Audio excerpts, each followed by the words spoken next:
Saya di sini juga merasa bahagia menjadi salah satu penyiar Baitullah. Yang menyuruh menyiarkan itu bukan sambilan, Bapak Ibu sekalian. Yang menyuruh menyiarkan itu langsung Allah. Di surat Al-Hajj ayat 27 disebutkan, wa adzin fin nasi bil hajji ya'tuka rijalan wa ala kulli dhamirin ya'tina min kulli fajjin amik. Hai Ibrahim, dulu yang jadi penyiarnya adalah Nabi Ibrahim. Jadi Allah sendiri yang nyuruh kepada Nabi Allah Ibrahim untuk jadi penyiar. Ibrahim adzin fin nasi, suruh ajak orang. Jadi para penyiar jangan malu, karena kita sesungguhnya sedang mendapatkan amanah dari Allah. Serulah manusia untuk berkunjung ke Baitullah, dan di situ Allah menjamin bahwa orang-orang pada ingin datang ke sana. Ya'tuka rijalan wa ala kulli dhamirin, baik yang datangnya jalan kaki wa ala kulli dhamirin, maupun di atas unta yang kurus. Oh, pergi haji naik untanya yang kurus, Bapak Ibu sekalian. Ada yang tahu kenapa? Kenapa dulu orang datang berhaji dengan naik unta yang kurus? Kenapa enggak yang gemuk gitu? Biar jalannya cepat Pak. Jadi unta itu kalau minum banyak, selama beberapa hari dia kuat tidak minum, tapi kemudian jadi kurus. Jadi menyusul unta datang ke Mekah menjadi kurus kering karena perjalanannya jauh. Setelah sekian hari tidak minum, kita baru beberapa jam aja udah kehausan. Unta itu kuat sekian hari, bisa 1 minggu nggak minum.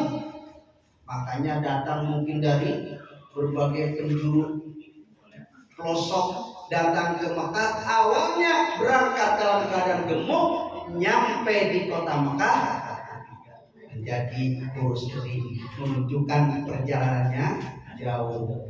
Dulu orang ke Mekah itu tidak ada pesawat, belum ada pesawat, tidak ada media sosial, tidak ada alat komunikasi memudahkan, tapi ternyata Allah menjamin ya'tuka, mereka pasti mau datang.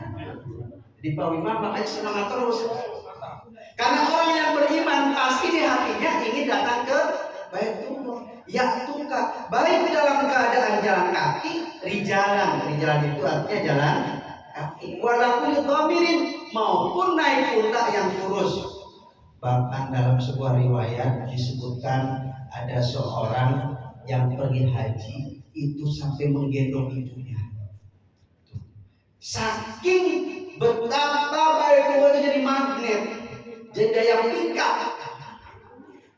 Pernah mungkin dengar kisahnya Uwais al-Qarni yang menggendong ibunya pergi haji dari Yaman menuju ke Mekah. Sekarang nggak usah naik onta, nggak usah jalan kaki.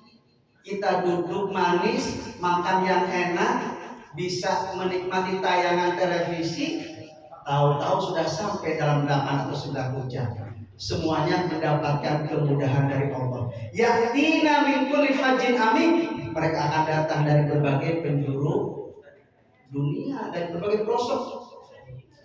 Hadirin sekalian yang berbahagia, ketika pada syiar kali ini kami mengajak kepada hadirin untuk datang ke Baitullah, berarti mengajak untuk menjadi tamunya Allah.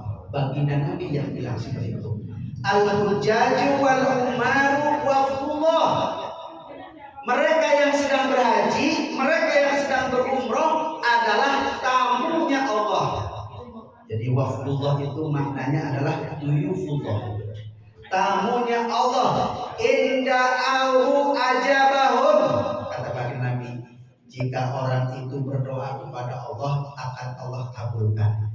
Wa inistaghfaruhu ghafara lahum, dan jika mereka datang ke rumah Allah minta ampun, niscaya Allah ampuni. Pasti kita semua punya hajat. Silahkan nanti di tanah suci yang pengen dimudahkan usahanya, tengadahkan tangannya di depan rumah Allah. Yang ingin ditentramkan keluarganya, berdoa di sana. Yang ingin karirnya berkembang, yang ingin keluarganya tentram, atau barangkali masih ada yang majang, ingin punya pasangan hidup, di depan rumah Allah kita bisa minta langsung. Dan janji Allah tadi disebutkan, kata baginda Nabi, ajabahum, siapa yang meminta di rumah Allah, Allah akan kabulkan. Mau nggak Bapak Ibu sekalian? Mau nggak? Kalau tidak ada keinginan di hatinya, jangan-jangan seperti yang tadi ditampilkan, Yamut, dia akan mati Yahudian atau Nasranian. Kalau tidak ada di hati kita keinginan ke Baitullah, apa bedanya kita dengan orang Yahudi, dengan orang Nasrani? Begitu banyak keutamaan Baitullah. Begitu nyampe di sana, bahkan baginda Nabi sebutkan, barang siapa sholatul fi masjidi hada, sholat di masjidku ini afdolu min alfi sholatin fi masiwah. Siapa yang sholat di masjidku ini, yaitu masjid yang ada di mana tuh? Yang ada di Madinah. Afdolu min alfi sholatin fi masiwah, lebih utama dibandingkan 1000 sholat di tempat lainnya. Satu kali sholat tuh, padahal sehari kita berulang-ulang. Di samping yang 5 kali ada sholat sunnahnya juga, sholat malamnya juga.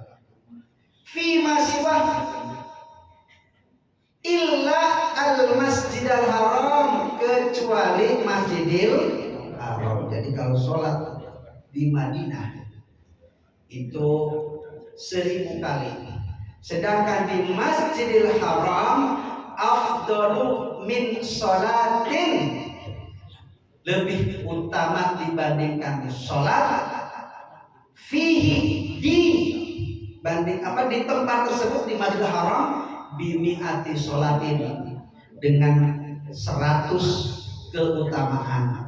Jadi kalau di Masjid Nabawi itu 1000 kali lipat, 100.000 kali lipat dibandingkan fi masiwah, sholat di tempat yang lainnya. Makanya mumpung kita sehat, mumpung kita ada keinginan kuat, penuhi panggilan Allah, adzin fin nasi, serulah. Dan disebutkan juga di ayat yang lainnya, walillahi ala nasi hijjul baiti man istata'a ilaihi sabila wa man kafara, dan barang siapa yang kafaro, kafaro itu artinya enggan, kafaro itu artinya ingkar, enggak mau mengikuti panggilan untuk ke tanah suci. Fa inna Allah ghaniyun 'anil 'alamin, sesungguhnya Allah itu enggak butuh dengan kita. Jadi kalau kita ke Baitullah, yang butuh adalah kita. Allah enggak bakalan mendapatkan keuntungan dari kehadiran kita ke sana. Justru kitalah ketika datang ke Baitullah, insya Allah akan mendapatkan banyak keutamaan. Bahkan ketika kita mulai membacakan niat di miqat. Jadi biasanya kalau dari Mekah itu di Bir Ali ya, dari Madinah di Bir Ali. Begitu mengucapkan niat di Bir Ali tersebut, maka sepanjang perjalanan ketika kita mengucapkan labbaik Allahumma labbaik, labbaik la syarika labbaik, innal hamda wa ni'mata laka wal mulk la syarika lak, itu semua yang ada di kanan kiri kita, bebatuan, semuanya mendoakan kita selama perjalanan mulai dari niat. Jadi kita membaca niat itu di miqat namanya. Selama perjalanan kita labbaik Allahumma labbaik, labbaik la syarika lak labbaik. Sampai mana tuh kata talbiyahnya? Sampai kita ada di pelataran Masjidil Haram. Kalau sudah di Masjidil Haram, stop baca talbiyahnya. Kita baca doa masuk ke Masjidil Haram. Di ada doanya apa? Allahumma antas salam wa minkas salam alaika yaudus salam wa hayna rabbana bisalam wa adkhilna jannata darussalam. Sampai selesai masuk kita.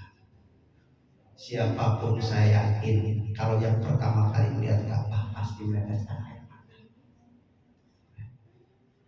Mekah itu, Baitullah itu menjadi kerinduan buat kita semua. Bahkan siapapun yang pernah ke sana itu biasanya pengen balik lagi. Pak Wimah itu udah ke sana sama istrinya, tetap aja bilang sama saya pengen balik lagi. Bingung. Jadi Baitullah itu jadi magnet banget. Allah menyediakan. Jadi mulia banget kita datang ke Baitullah itu menjadi tamunya Allah. Kita jadi tamunya bupati aja bangga banget.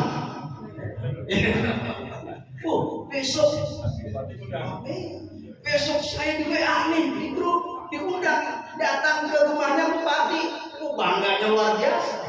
Itu bupati, gubernur tambah bangga lagi, menteri tambah bangga lagi. Ini kita jadi tamunya Allah. Jauh ya. Jadi kalau udah ingin ke tanah suci, biaya berapapun jumlahnya itu bukan fokus kita. Yang ada di pikiran kita adalah bagaimana dengan kita datang ke rumah Allah, kita mulia menjadi tamunya Allah, dan insya Allah mendapatkan banyak kemudahan, banyak keutamaan yang akan kita peroleh. Mudah-mudahan yang hadir di sini semuanya Allah mudahkan bisa berangkat ke tanah suci bersama keluarga, menyampaikan doa di sana. Mungkin selama di Indonesia kita doanya kurang busuk, saya yakin kalau depan Ka'bah nangis kita berdoa. Betul nggak? Oh, Masya Allah. Dan kalau kita sudah ke sana kan nggak satu kali saja umrahnya, ya, bisa 3 kali datang ke sana, tawaf, setelah tawaf kemudian sa'i, tahallul, selesai. Habis itu mau umrah lagi juga boleh. Asal kuat saja. Dan biasanya kuat kalau di sana. Sangat semangat. Air jam-jam mengalir di mana-mana. Kita bisa minum sepuasnya. Insya Allah akan jadi kesehatan buat kita semuanya. Amin ya robbal alamin. Hadirin, tidak lama yang saya sampaikan, mudah-mudahan yang singkat ini menjadi penyemangat. Baik penyemangat yang menyampaikan maupun penyemangat yang menyimak, supaya kita dimudahkan untuk segera datang ke rumah Allah. Amin ya robbal alamin. Assalamualaikum warahmatullahi wabarakatuh.